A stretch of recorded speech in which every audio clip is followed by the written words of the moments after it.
Amelia had always loved old houses. The creaking floors, the history etched into the walls, and the way light filtered through the dusty windows made her feel connected to the past. So, when she stumbled upon a century-old mansion for a ridiculously low price, she didn't hesitate. She knew there were stories about the place, whispers of things that happened long ago, but she dismissed them as mere rumors, tales to frighten the superstitious. The first night in her new home, Amelia noticed a strange flickering light in the hallway. She thought it was just a faulty bulb. She'd deal with it in the morning. But as she lay in bed, the light continued to flicker, casting eerie shadows that danced across her walls. She tried to ignore it, but then she heard it, a soft whisper, almost inaudible, like the faint rustle of leaves. Amelia. Her heart raced. She was sure she had imagined it, yet the whisper felt so real. She pulled the covers over her head and closed her eyes tightly, willing herself to sleep. But the whisper came again, this time louder, clearer. Amelia, come. She sat up in bed, her breath shallow. The flickering light had stopped, replaced by an unsettling darkness that seemed to press in from all sides. She reached for her phone, but the screen remained black, dead.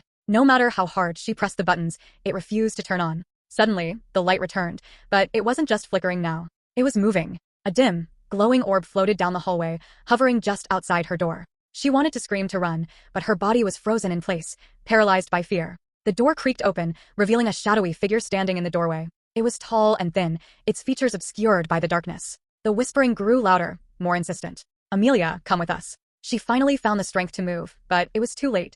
The figure stepped into the room, its long, bony fingers reaching out towards her. She tried to scream, but no sound came out. The figure's touch was like ice, and as it wrapped its fingers around her wrist, she felt an overwhelming sense of despair. The figure dragged her towards the hallway, where the flickering light now illuminated a line of shadowy figures, all watching her with hollow, empty eyes. As she crossed the threshold, the light went out, plunging the house into complete darkness. The whisper stopped, replaced by a deafening silence. Amelia felt herself being pulled deeper into the void, her consciousness slipping away. The next morning, the real estate agent arrived at the house, ready to finalize the sale. But when he knocked on the door, there was no answer. He called out, but the house remained silent. Puzzled, he pushed the door open and stepped inside. The house was empty. No furniture, no sign of life. Just an old, dusty mansion untouched for years.